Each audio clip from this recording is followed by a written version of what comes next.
Assalamualaikum warahmatullahi wabarakatuh. Pada kesempatan kali ini kita akan melakukan review bagaimana cara melakukan pendekatan diagnostik nyeri dada akut. Jadi memang penegakan diagnosis itu melalui suatu proses, tentu saja dengan pola pikir yang benar atau the way of thinking yang benar. Definisi nyeri dada akut adalah nyeri dada yang bersifat tiba-tiba, mendadak, ataupun nyeri dada yang baru kali pertama terjadi. Nah, bagaimanakah cara melakukan pendekatan diagnostik pada kasus nyeri dada akut? Yang pertama kita lakukan adalah kita lakukan pemeriksaan EKG. Apakah pada EKG terdapat tanda-tanda suatu ST elevasi? ST elevasi pada STEMI itu sifatnya biasanya berpasangan, misalkan di sadapan 2-3 APF inferior ataupun di anterior P1 hingga P6, atau di daerah lateral 1 APL V5 dan P6. Dan perubahan EKG pada STEMI biasanya elevasinya itu berbentuk cembung atau konveks. Dan tentu saja harus kita sesuaikan dengan gejala klinis suatu ACS STEMI, yaitu nyeri dadanya itu bersifat tumpul lebih daripada 20 menit, menjalar ke lengan kiri dan rahang, tembus ke punggung belakang, disertai mual dan muntah. Dan pada ACS STEMI ini nyeri dada dapat muncul bahkan pada saat istirahat. Jadi nyeri dada pada ACS STEMI ataupun ACS yang non STEMI itu biasanya bersifat tumpul, rasa ditekan, rasa ditindih. Kita tidak dapat menunjukkan di mana lokasi persis nyeri dadanya. Pasien biasanya cuma menyatakan, "Dok, saya nyeri dada saya tidak nyaman, rasa ditindih, rasa ditekan, nyerinya bersifat tumpul." Kalau kita menemukan tanda ST elevasi pada rekaman jantung, maka itu kemungkinan suatu ST elevate myocard infarct dengan gejala klinis yang telah saya sebutkan tadi. Maka kita lakukan rujukan ke bagian kardiologi. Selanjutnya, kalau pada EKG kita tidak menemukan tanda-tanda suatu ST elevasi, maka langkah yang kedua adalah kita mencari apakah pada gambar EKG terdapat tanda-tanda iskemik mayor, yaitu berupa gambaran selain daripada ST elevasi, yaitu T inverted maupun ST depresi. Bila kita menemukan tanda tersebut, maka kemungkinan ini adalah suatu ACS, acute coronary syndrome, yang NSTEMI, non ST elevasi myocard infarct, yaitu suatu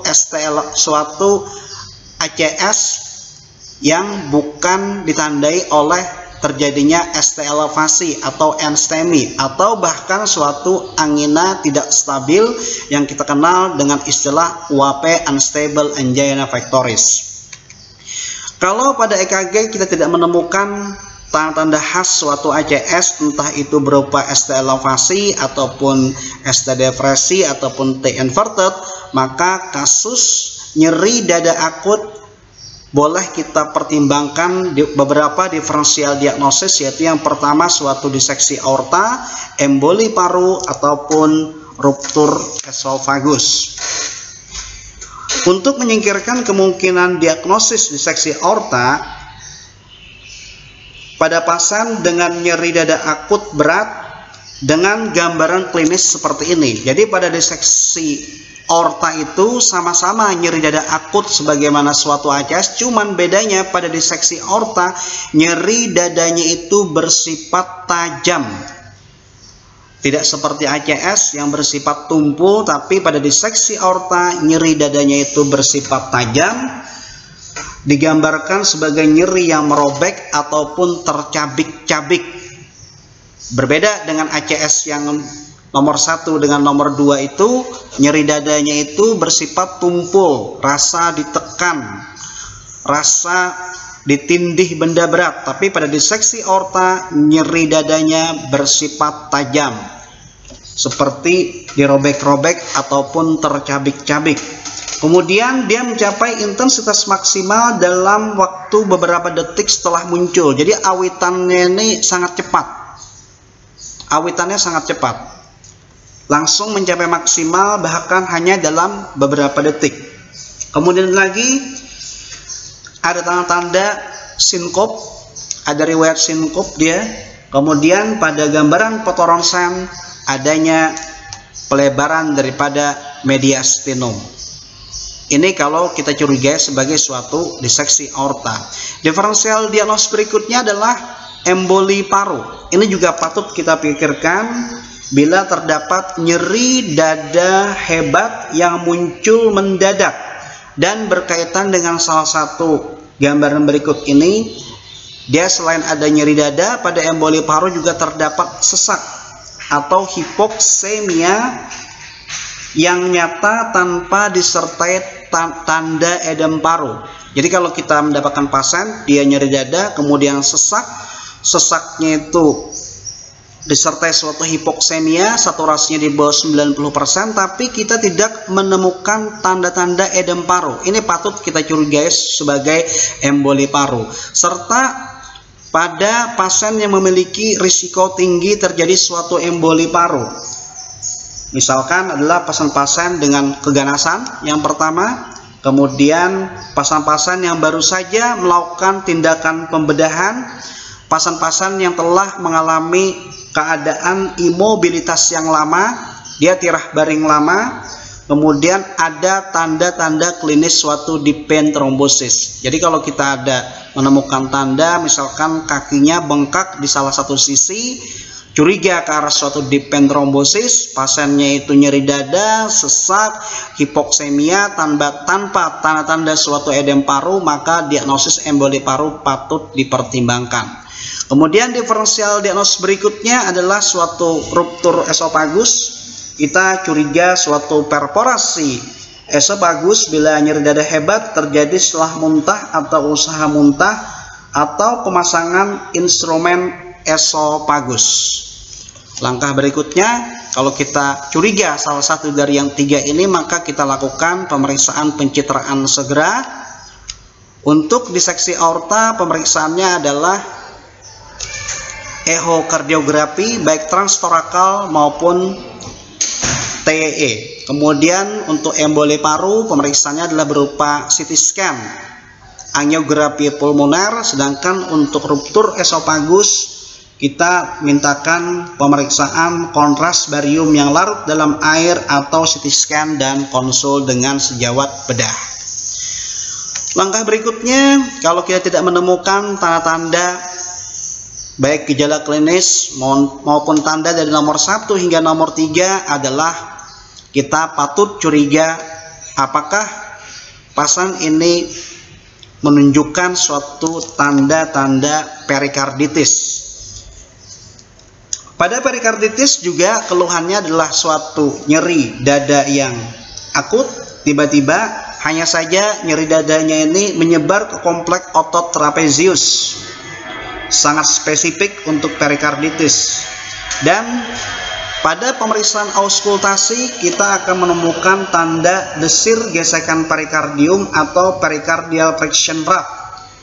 Kemudian pada gambaran EKG daripada perikarditis, ini adalah suatu ST elevasi yang bersifat difus, dan gambaran ST elevasi itu berbentuk konkav yaitu cekung. Ini yang membedakan antara gambaran EKG pada perikarditis dengan gambaran pada STEMI. Kalau pada perikarditis ST elevasinya itu bersifat difus,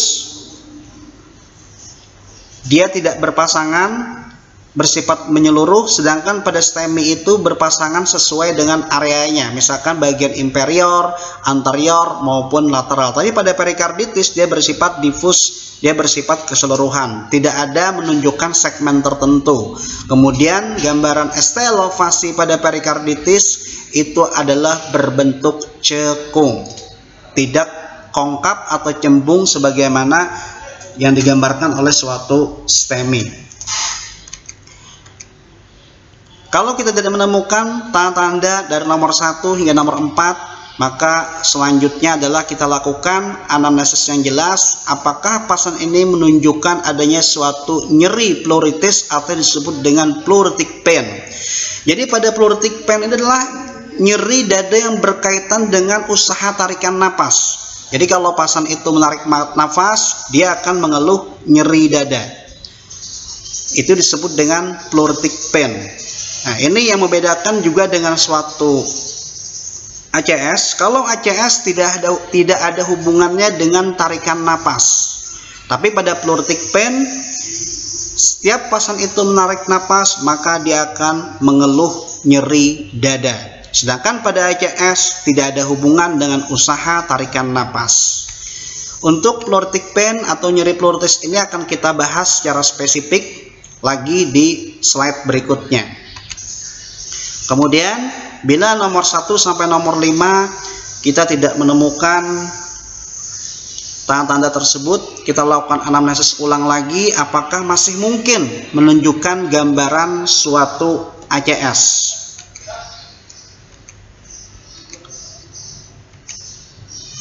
Nah, gambaran suatu ACS itu sebetulnya dapat kita singkirkan, terutama kalau pasien itu dia mengeluh nyeri dada yang tunggal, nyeri dadanya itu tidak berulang dan durasinya itu kurang daripada 10 menit. Ini bedanya dengan ACS STEMI maupun yang NSTEMI maupun angina tidak stabil.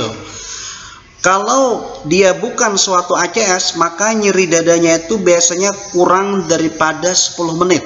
Tapi kalau pada ACS, entah itu suatu STEMI, NSTEMI maupun unstable angina pectoris, maka nyeri dadanya itu lebih daripada 20 menit.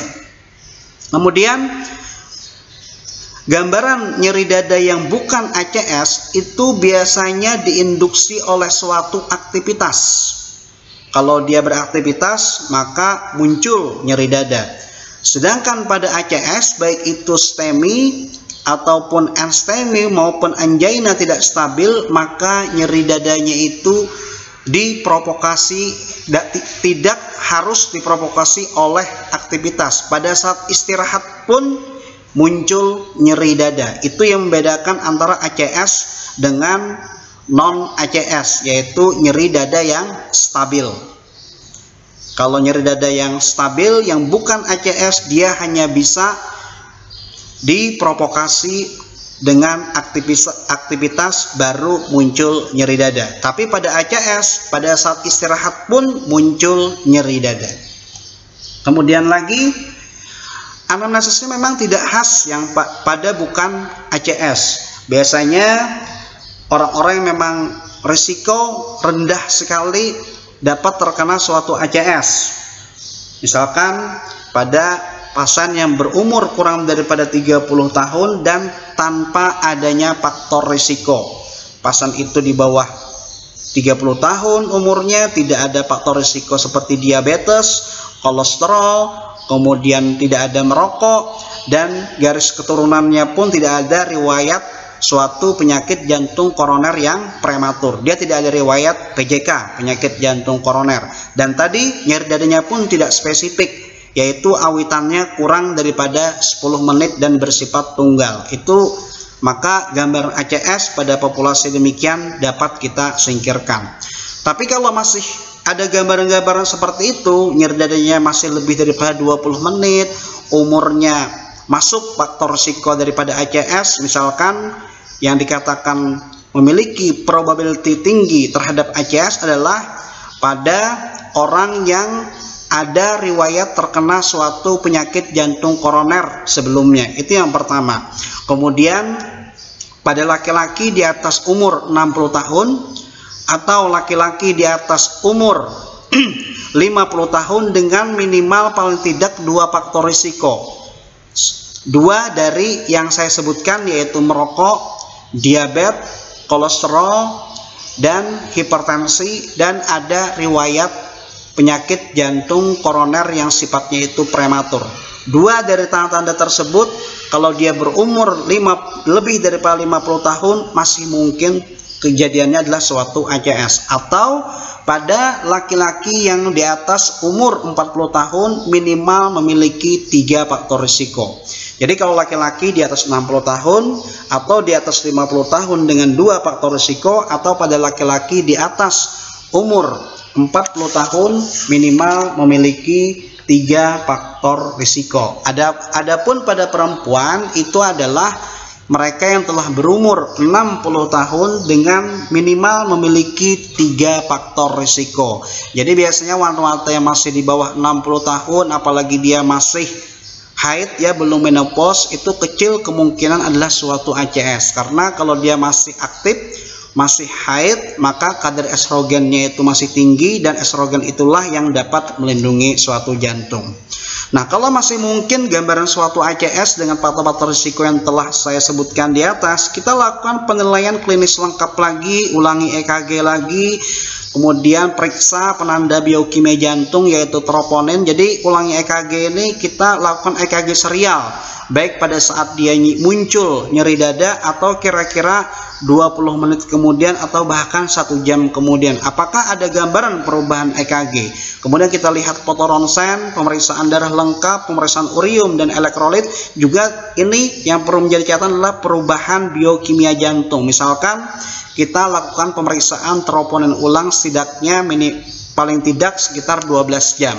Apakah ada peningkatan troponin dalam jangka waktu tersebut? Nih, langkah berikutnya, apakah ada perubahan EKG yang sifatnya iskemik atau adanya peningkatan troponin? Misalkan pasien itu masuk pukul 12 siang, kemudian tiba-tiba dia muncul nyeri dada, kita rekam EKG-nya, ternyata yang awalnya tidak ada T inverted, tiba-tiba muncul suatu T inverted. Nah, ini berarti ada perubahan EKG iskemik. Atau misalkan 1 jam lagi kita ulang EKG serialnya, ternyata pada jam 12 tidak ada T inverted ataupun ST depresi ataupun suatu ST elevasi, tiba-tiba 1 jam kemudian muncul perubahan EKG yang iskemik, entah itu suatu ST elevasi, T inverted maupun ST depresi, maka kita katakan ada perubahan EKG iskemik atau adanya peningkatan kadar troponin. Bila ada, ya kemungkinan ACS masih belum dapat disingkirkan.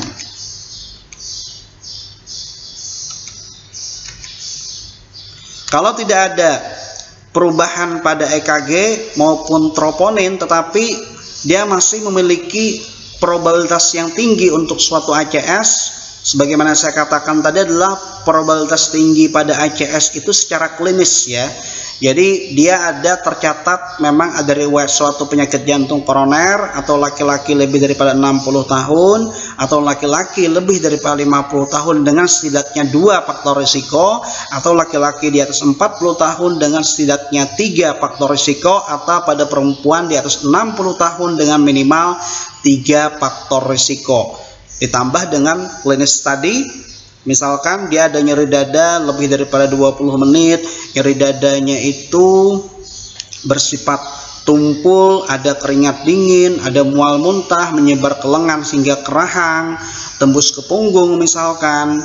Walaupun tidak ada perubahan EKG, tidak ada perubahan troponin, dengan kondisi klinis dan populasi yang telah saya sebutkan tadi, maka ACS juga belum dapat disingkirkan.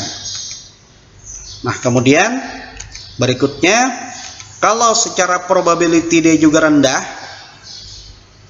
artinya dia umur di bawah 30 tahun, kemudian lagi klinisnya tidak khas suatu ACS, nyeri dadanya mungkin hanya kurang daripada 10 menit, dan nyeri dadanya tidak bersifat tunggal atau tidak berulang, dan